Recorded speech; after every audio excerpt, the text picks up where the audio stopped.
There is a number that the personal finance industry has coalesced around as the standard recommendation for how much of your income you should be saving. It appears in financial planning guidelines, in the advice columns of major publications, in the default contribution rates of employer-sponsored retirement plans, and in the general cultural conversation about responsible financial behavior. The number is 10%. Save 10% of your income, and you will be on track for a comfortable retirement. The advice is so widely repeated and so broadly accepted that most people who have absorbed it treat it not as a recommendation, but as a fact about how personal finance works. It is not a fact. It is a guideline that was developed decades ago under economic conditions that no longer exist, based on assumptions about investment returns, inflation rates, retirement ages, healthcare costs, and life expectancy that have changed substantially since the guideline was established. And following it, in the current economic environment, for the majority of American workers, will not produce a comfortable retirement.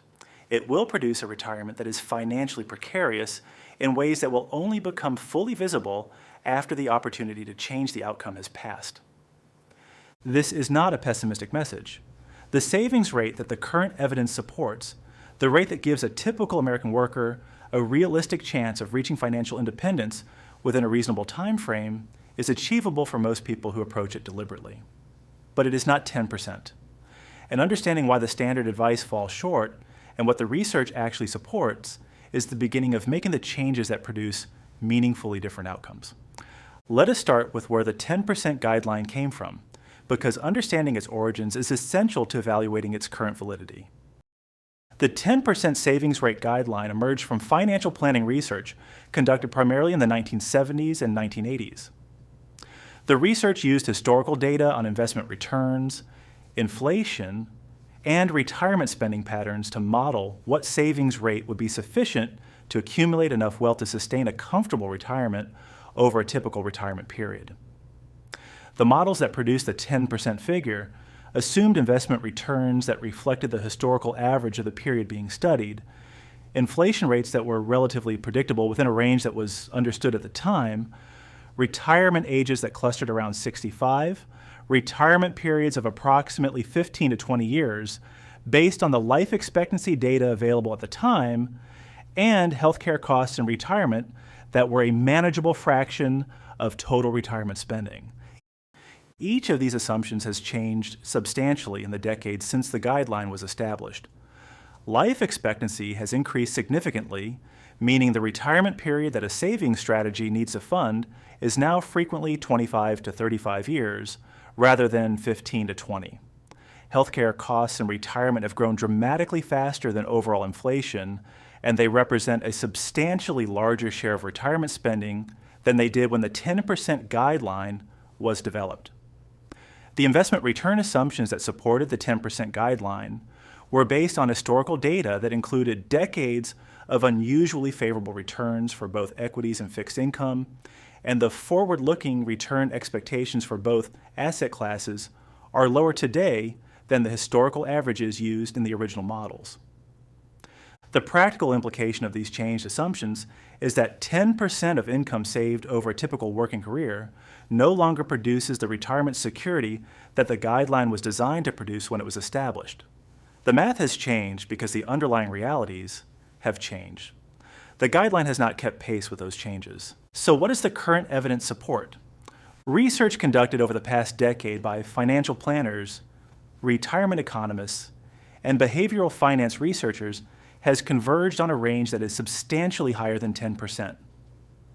The specific recommendations vary depending on when you start saving, what your target retirement age is, and what standard of living you want to maintain in retirement.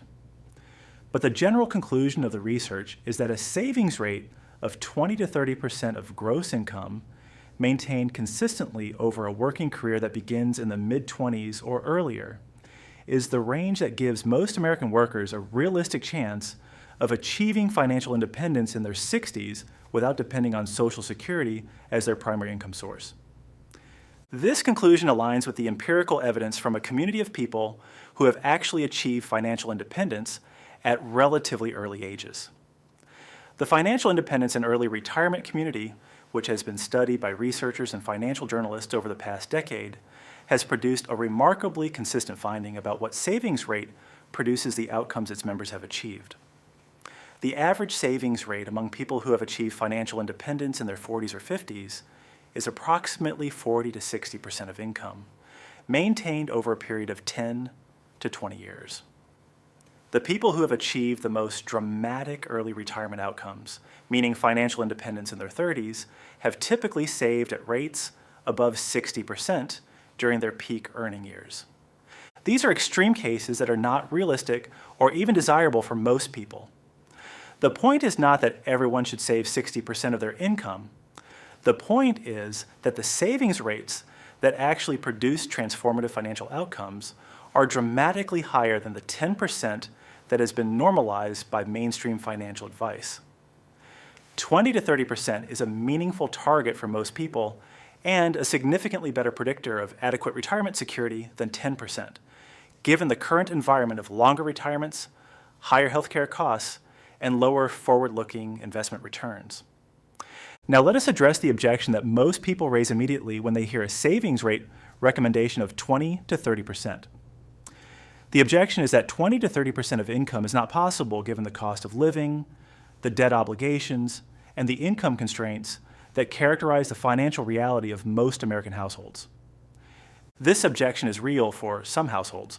There are households for which saving 20% of income is not currently possible because the gap between income and unavoidable expenses does not allow it. For those households, the first priority is increasing income and reducing fixed expenses rather than adjusting the savings rate toward a target that the current cash flow cannot support. But the objection is also frequently a reflection of the lifestyle that has been built around the current income rather than a reflection of the fundamental constraints imposed by the income itself. The research on the relationship between income and savings rate, which we have discussed in another video on this channel, consistently shows that savings rates do not automatically increase when incomes increase. They do not automatically decrease when incomes are lower. They reflect deliberate or default decisions about how much of the available income will be consumed versus accumulated. A household earning $80,000 per year that saves 10% is saving $8,000 annually. A household earning $80,000 per year that saves 25% is saving $20,000 annually. The difference in the final retirement balance after 30 years of compounding at historical average investment returns is not proportional to the difference in annual savings. It is dramatically larger because the additional $12,000 per year that the higher savings rate produces compounds over 3 decades into a difference of several $100,000 in final wealth. The lifestyle difference between the 10% savings rate and the 25% savings rate is real, but it is not proportional to the financial outcome difference. Spending $10,000 less per year for 30 years produces a retirement outcome that is hundreds of thousands of dollars better. The exchange rate between present consumption and future financial security is dramatically favorable to saving more. This brings us to the most important practical question, which is how to actually move from a current savings rate, whatever it is, toward the 20 to 30% range that the evidence supports. The most reliable mechanism for achieving a meaningful increase in savings rate without experiencing the full psychological pain of a sudden reduction in available spending is what behavioral economists call the Save More Tomorrow program.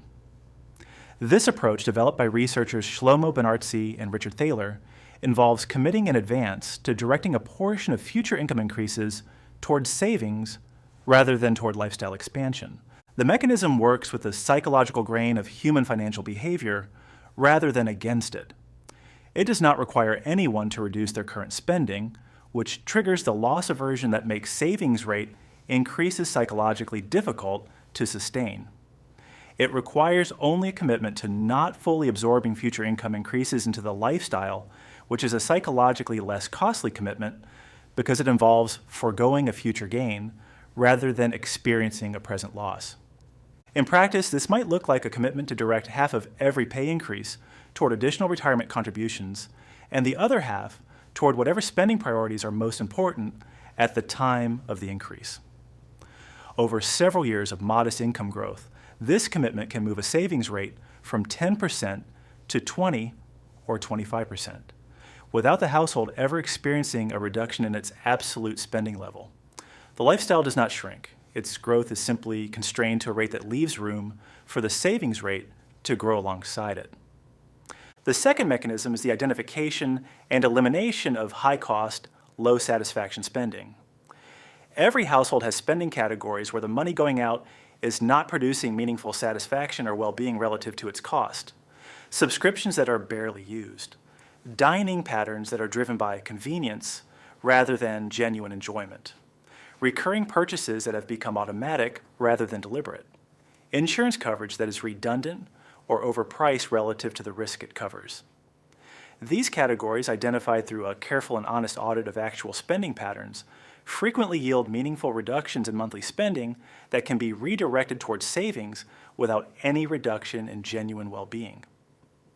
The third mechanism is what financial planners call paying yourself first in a more aggressive form than is typically implied by that phrase. Not contributing 10% to a retirement account before spending the rest. Contributing 20 or 25% across all savings, vehicles, retirement accounts, taxable investment accounts, and emergency fund contributions before the remaining income is allocated to spending. This requires setting the automated transfers at the higher level from the beginning of a savings program, rather than starting at 10% and intending to increase later. Intentions to increase savings rates in the future are systematically undermined by lifestyle inflation and by the psychological difficulty of reducing spending that has already been established. Setting the higher rate from the beginning avoids the ratchet effect that makes future rate increases so difficult. There's a fourth consideration that is specific to the current moment and worth addressing directly. The retirement savings crisis in America is not primarily a crisis of insufficient financial literacy. Most working Americans understand that they should be saving for retirement and that they are not saving enough. The crisis is a crisis of structural barriers to saving, including stagnant wage growth relative to housing costs. The burden of student debt that constrains savings capacity for a generation of workers during what should be their highest compounding savings years, and healthcare cost exposure that creates unpredictable demands on financial resources that would otherwise be available for long-term savings. These structural barriers are real, and they are not solved by individual behavior change alone. But within the range of what individual behavior can address, the savings rate decision is the most powerful lever available. Not because a higher savings rate solves every financial problem, because the compounding arithmetic of a higher savings rate maintained over time produces dramatically better outcomes than the arithmetic of a lower savings rate. And the difference between those outcomes is larger than most people appreciate until they see the numbers laid out in full. 20 to 30% is the target. The Save More Tomorrow commitment is the mechanism for reaching it without the psychological pain of a sudden lifestyle reduction. The automated transfer set at the target rate from the beginning is the structural reinforcement that makes the commitment self-executing rather than dependent on ongoing willpower. And the retirement that results from following this path, rather than the conventional 10% advice, is not just marginally better. It is structurally different in ways that produce genuine financial security rather than the financially precarious retirement that the 10% rate is increasingly likely to produce in the current economic environment. The financial advice that has been normalized over the past several decades was developed for a different economic reality. The savings rate that was sufficient in that reality is not sufficient in this one. Understanding that gap and making the specific behavioral changes that close it is the most important financial decision available to most working Americans who have not yet reached the point where their savings and investment returns are sufficient to sustain their lifestyle without their active labor. Next week on Quite Rich, I'm covering the specific ways that social media is extracting money from your wallet without your awareness, the psychological mechanisms that make this extraction so effective, and the specific behavioral changes that protect your finances from the most powerful marketing and comparison technology ever built. Subscribe so you do not miss it. New videos every Tuesday and Friday.